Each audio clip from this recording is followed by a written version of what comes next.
जमी चल रही आसमां चल रहा है। तो एक सज्जन खड़े हो गए, कहने लगे आप सिद्धांत विरुद्ध गीत गाते हो। मैंने पूछा बताओ क्या कमी रह गई, मैं सुधार कर लूंगा। कहने लगे आपने जो कहा जमी चल रही है तो हम मानते हैं जमीन चलती है, पृथ्वी घूमती है, पर आपने जो कहा आसमान चल रहा है ये सिद्धांत विरुद्ध है। आसमान तो खाली जगह को कहते हैं, वो कभी चलता नहीं। तो मैंने उनको उत्तर दिया आपके मन में भी तो ये प्रश्न पैदा न हो जाए, इसलिए मैं समाधान करने का प्रयत्न कर।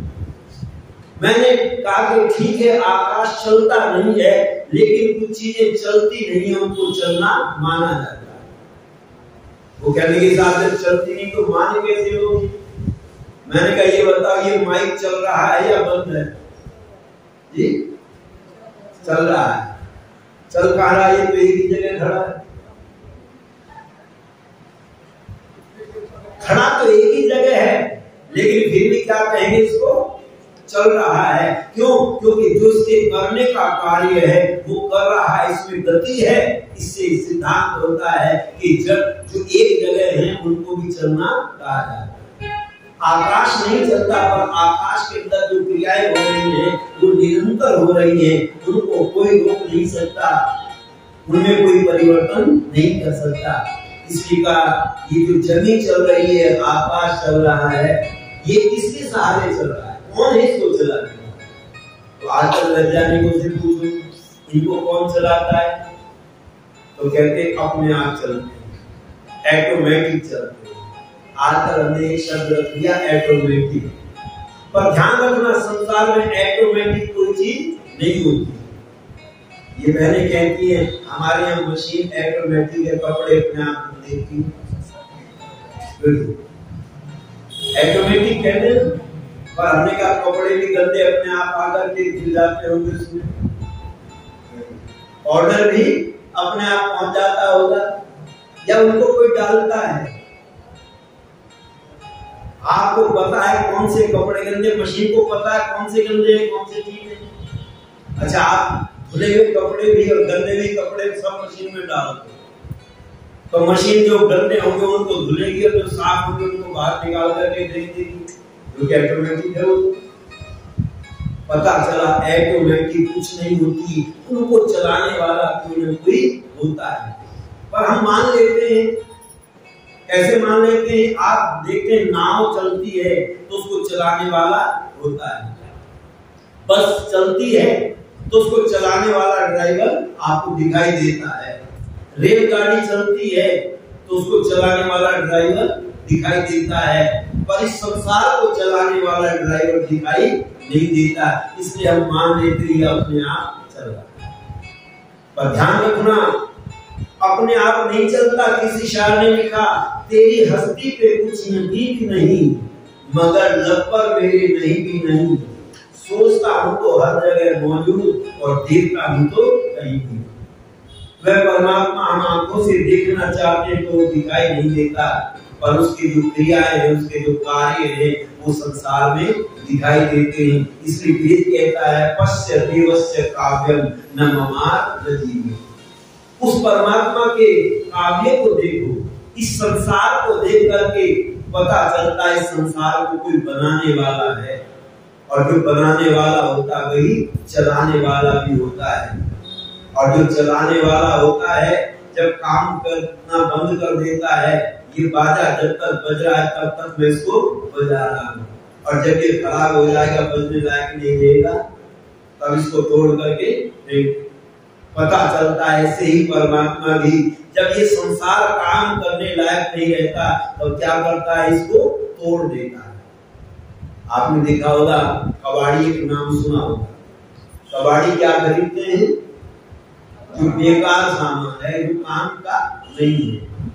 टीवी जब तक चल रहा है तब तक आप उसको अलमारी में सजा करके रखते हैं, और जब चलना बंद हो जाता है तो कबाड़ियों को बेच देते हैं। स्कूटर जब तक ठीक चलता है तब तक चलाते हैं, और जब बार बार खराब होने लगता है, परेशान करने लगता है, तब कबाड़ी को बेच देते हैं। और कबाड़ी क्या करता है, उसको अलग अलग धो देता है। लोहे का सामान अलग, पीतल का अलग, एल्युमिनियम का अलग, प्लास्टिक का अलग, और सबको अलग अलग करके लोहे को लोहे की भट्टी में जला देता है और नए पुर्जे बन करके आ जाते हैं। प्लास्टिक का सामान प्लास्टिक की भट्टी में जला करके नए सामान बन जाता है, और एल्युमिनियम का सामान एल्युमिनियम वाली भट्टी में डाल करके उसको पिघला करके नए यंत्र बन जाते हैं और फिर नया स्कूटर तैयार होकर के आ जाता है। ठीक परमात्मा भी ऐसा ही करता है, और इसलिए संज्ञा में लिखते हैं यथा पूर्वम कल्पयति। परमात्मा जैसे पहले संसार था फिर उसी तरह से दोबारा संसार को बनाया। कुछ लोग प्रश्न करते हैं कि परमात्मा जब दोबारा संसार बनाएगा तो नया मॉडल निकालेगा या पुराना ही मॉडल रखेगा? नया बनाएगा। पर ऋषि लिखते हैं परमात्मा के ज्ञान में अधूरापन नहीं है, परमात्मा पूर्ण है, और जिसका ज्ञान पूर्ण होता है वो अपने ज्ञान में कोई परिवर्तन नहीं करेगा। पहले ये बाजा किसी ने बनाया होगा, उसके ज्ञान में कुछ कमी रह गई होगी, उसने और अच्छा बाजा बनाया, फिर और कुछ समझ में आई और अच्छा बनाया, पता चला मनुष्य अल्पज्ञ है, इसका ज्ञान धीरे धीरे बढ़ता है। और परमात्मा पूर्ण सर्वज्ञ है, उसके ज्ञान में कोई परिवर्तन नहीं। अच्छा, सतयुग में 5 उंगली थी या 4 थी? 5 ही थी। और त्रेता में, द्वापर में, और अब कोई परिवर्तन नहीं हुआ। पता चला यानी कि 1 उंगली और लगा दे, 5 से काम नहीं चलता, 1 और लगा दे, 6 से ज्यादा काम करेगा। या 2 हाथ से कम काम करता, 2 और लगा दो, 4 हाथ लगा दो, कोई परिवर्तन नहीं है। तो ऋषि लिखते हैं यथा पूर्वम कल्पयति, जैसे पहले कल्प में संसार बनाया परमात्मा ने, फिर से उसी प्रकार संसार को बनाता है। इसलिए परमात्मा कैसा है? विराट है, उसके विराट कार्य है, उस परमात्मा को जानने का प्रयत्न। और दूसरा नाम देते हैं अग्नि। अग्नि किसको कहते हैं जी? आगे चलने वाले। सूत्र दे दिया ऋषि ने, अग्नि वह कहलाता जो आगे ले जाता है। अच्छा, अग्नि ज्ञान को भी कहते हैं, ज्ञान हमको आगे ले जाता है। अग्नि आग को भी कहते हैं, आग हमको आगे ले जाती है। जब रात को अंधेरे में चलते हो तो पहले मसाल जला करके चलते हैं, टॉर्च नहीं थी तो मसाल जला करके चलते थे, आगे आगे लेकर के उसको चलते थे, पता चला वो अग्नि हमको आगे ले जाने वाली है। अग्नि विद्वानों को भी कहते हैं, विद्वान भी हमको आगे ले जाने का प्रयत्न करते हैं। और अग्नि नेताओं को भी कहते हैं, नेता भी हमको आगे ले जाते हैं। इससे पता चलता है परमात्मा को भी अग्नि कहते हैं। देखो, दुर्भाग्य हमारा ये रहा है, जिसने भी जरा सा यज्ञ करना सीख लिया उसने अपनी पुस्तक छापी, ऋषि दान की नहीं पढ़ी। तो ये पंचमहायज्ञ विधि कितने लोगों ने पढ़ी होगी?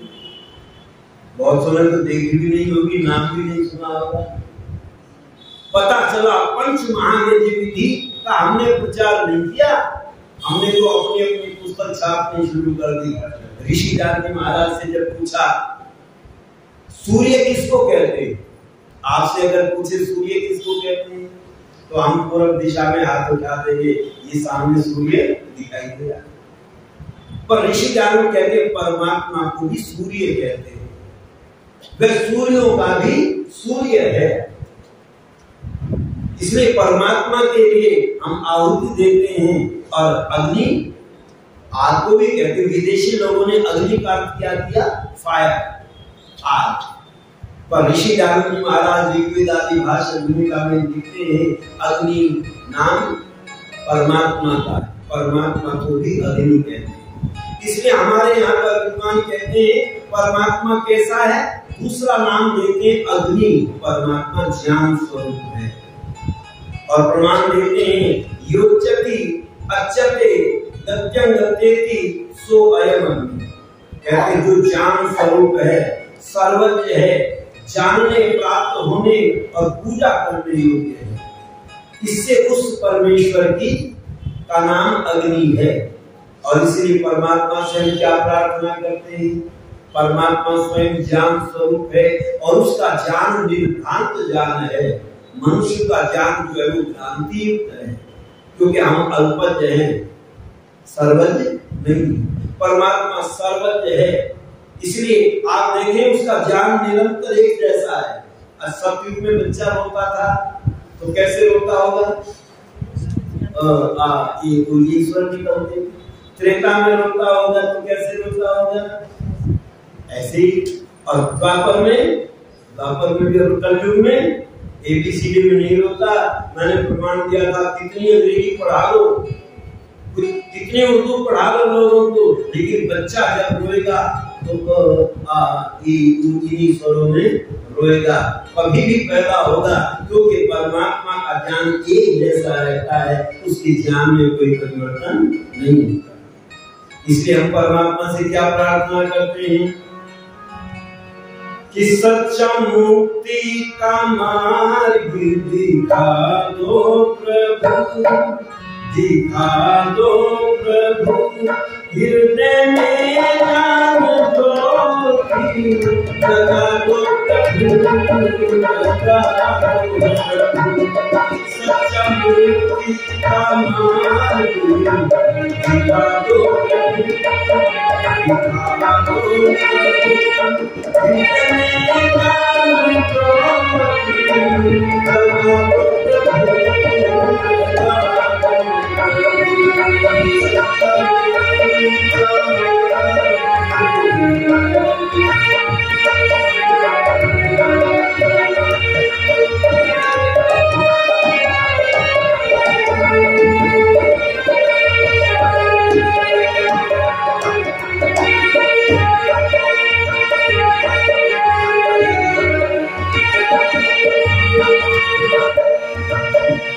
हम बिना काम के भटकते फिरे, हम बिना काम के भटकते फिरे, काश हर काम में सर पटकते फिरे, सारी बात में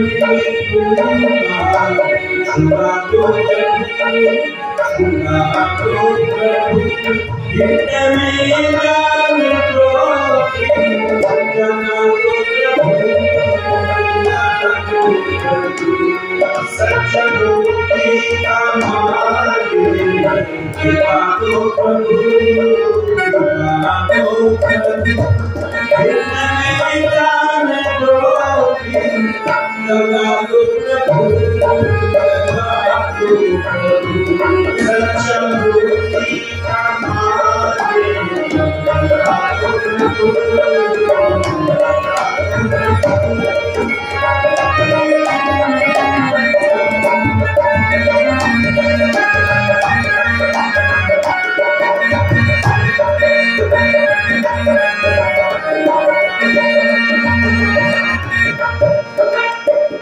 जन्म और मरण ये सताते रहे, जन्म और मरण ये सताते रहे, 84 के नील लगाते रहे, लगाते रहे, कष्ट आवागमन दिखा दो प्रभु, दिखा दो प्रभु, हृदय में ज्ञान ज्योति लगा दो प्रभु, लगा दो प्रभु, सच्चा मुक्ति का मार्ग दिखा दो प्रभु, दिखा दो प्रभु, हृदय में ज्ञान ज्योति लगा दो प्रभु, लगा दो प्रभु, सच्चा मुक्ति का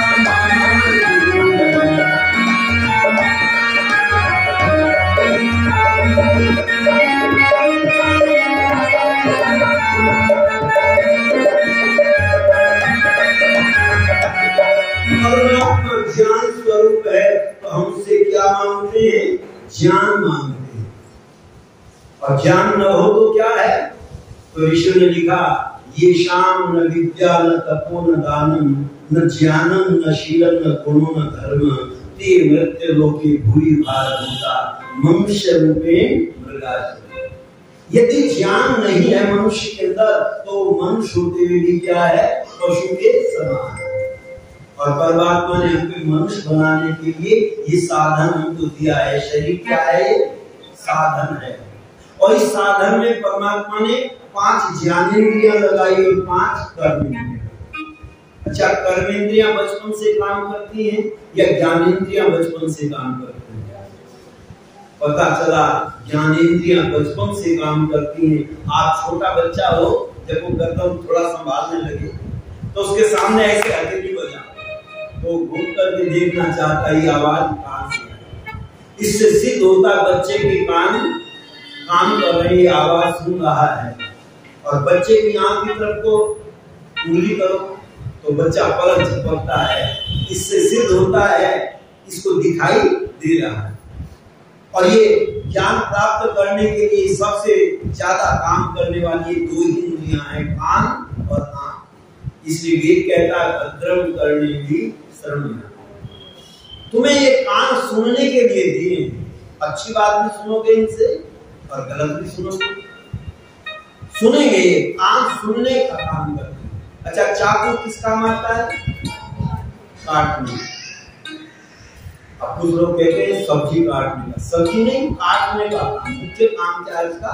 काटने का। चाहे सब्जी काटो, चाहे किसी की जीभ काटो, वो भी काट सकता है। या नाक काटो, लड़ाई में नाक भी काट देते हैं लोग। चाकू काटने का काम करता है। ध्यान रखना, मूल अर्थ को जब पकड़ लोगे तब बात समझ में आ जाए। इसलिए हमारे ऋषियों ने लिखा ज्ञान प्राप्त करने के लिए परमात्मा ने ये कान नहीं दिए, कान तो सुनने के लिए दिए। गाली भी सुनोगे इन्हीं से। गाली सुनने के लिए कोई और कान नहीं आता। हम गाली भी इन्हीं से सुनते हैं, वेद मंत्र भी इन्हीं से सुनते हैं। लेकिन क्या सुनो, ये ज्ञान आपको होना चाहिए। तो वेद कहता है क्या सुनो कानों से? भद्रम करने भी श्रृणुयात्। इन कानों से अच्छी बातों को सुनने का प्रयत्न करें। यदि अच्छी बातों को सुनोगे तो ज्ञान की प्राप्ति होगी, और यदि गलत बातें सुनोगे तो अज्ञानता की प्राप्ति होगी। और आंखों से, आंख देखने के लिए बनाई है। अच्छे दृश्य भी देखते हैं इनसे और गलत दृश्य भी इनसे देखते हैं। पर क्या करो, तुम इन आंखों से इनसे अच्छा देखने का प्रयत्न करना। ये तुम्हारा काम है, इनको आप प्रयोग कैसे करोगे? बंदूक मारने के लिए है, अब किसको मारना ये ज्ञान तुम्हें प्राप्त करना है। बंदूक की गोली साधु को लगेगी, उसको भी मारेगी, डाकू को लगेगी, उसको भी मारेगी। पर उस गोली से किसको मारना है ये ज्ञान यदि प्राप्त नहीं किया तो तुम मनुष्य नहीं बने हो। मनुष्य बनने के लिए क्या करना पड़ेगा?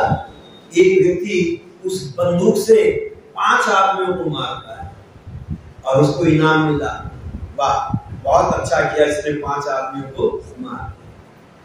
दूसरे व्यक्ति ने सोचा लोगों को मारने वालों को इनाम मिलता है, उसने बंदूक उठाई और अपने गांव में 5 आदमी मार। पुलिस आई पकड़ करके ले, पूछा क्यों मारे इन लोगों? कहने लगे उस आदमी ने 5 आदमी मारे थे, उनको इनाम मिला है, मुझे भी इनाम चाहिए। कहने लगे नहीं, तुझे सजा मिलेगी। मुझे सजा क्यों मिलेगी? कहने लगे उस व्यक्ति ने जो 5 आदमी को मारा है वो आतंकवादी थे, वो देश का विनाश करने के लिए आ रहे थे, इसलिए उसने उनको मारा। और तूने अपने गांव के निरपराध लोगों को मारा, इसलिए तुझे सजा मिली। बंदूक तो मारने का काम करती है, पर ये ज्ञान अगर तुम्हें नहीं है किसको मारना चाहिए, किसको नहीं मारना चाहिए, तो आप मनुष्य नहीं। इसलिए एक शब्द आपने सुना होगा, आप्त। परमात्मा के लिए भी आप्त आता है और योगी राज कृष्ण के लिए भी आप्त कहा है। पर आप्त किसको कहते हैं ये नहीं जानते होंगे। आप कहते किसको? श्रेष्ठ। पर श्रेष्ठ ही नहीं, उसकी पहचान ऋषि दानव देते हैं। और ऋषि दानव नहीं, वेद में आता है आप तो पुरुष किसको कहते हैं?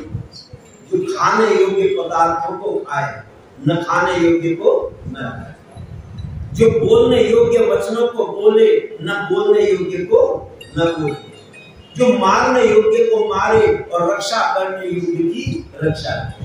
अच्छा बताओ, ये गुण श्री कृष्ण में थे या नहीं थे? क्या खाना चाहिए?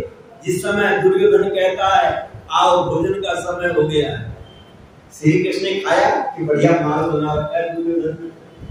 कहते हैं ऐ दुर्योधन, भूख मुझे नहीं लग रही है जो मेरे प्राण निकल जाएं, और खिलाने में तुम्हें श्रद्धा नहीं है, इसलिए मैं तुम्हारे यहाँ भोजन नहीं करूंगा।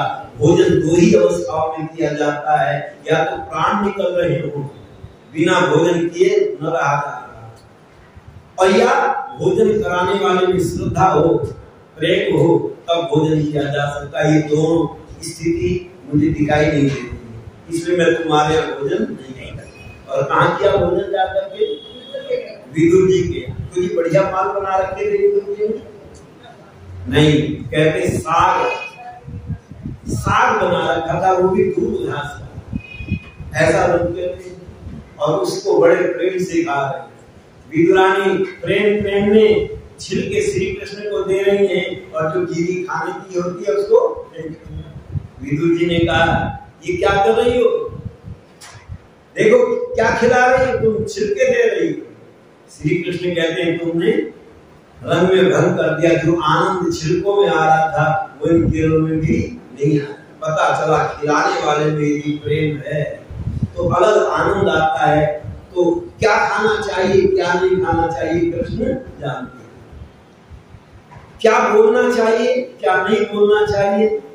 क्योंकि श्री कृष्ण को शिशुपाल ने कितनी गाली दी? 100, और श्री कृष्ण ने कितनी गाली दी? एक भी। तो क्या बोलना चाहिए क्या नहीं बोलना चाहिए श्री कृष्ण जानते थे। वो गाली सुन रहे हैं, हमें तो 2-4 गाली सुनने तो याद हो जाती है। अच्छा, वेद मंत्र जल्दी याद होते या गाली जल्दी याद होती है? गाली जल्दी याद हो जाती है, और वह जब झगड़ा होता है वो मुंह से अपने आप निकलनी शुरू हो जाती है। पर श्री कृष्ण गाली सुन रहे, 100 गाली सुनी। अच्छा, 100 गालियों में से 2-4 तो याद हो जानी चाहिए, पर श्री कृष्ण के मुंह से एक गाली नहीं निकली।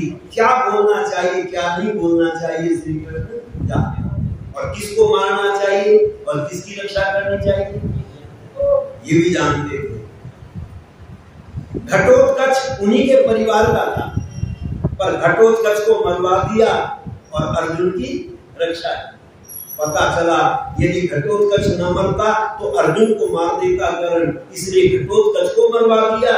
ये पता नहीं कभी इसकी बुद्धि खराब हो जाए, इसके अंदर राक्षस जाति के संस्कार, इसलिए इसको मरवा दो अर्जुन की रक्षा।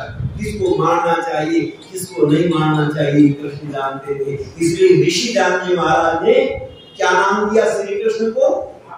आत्मपुरुष। हम एक एक शब्द पर बड़ा चिंतन करते हैं। वेद में जिस दिन मैंने इस मंत्र को पढ़ा आनंद आ गया। मैंने कहा वाकई में हमने बचपन से सुना श्री कृष्ण आत्मपुरुष थे, पर कौन से गुण थे ये नहीं जानता। ऐसे ही जो ज्ञान प्राप्त करने का प्रयत्न करता है, कहते हुए मनुष्य बन जाता है। हम अपने जीवन में ज्ञान प्राप्त करने का प्रयत्न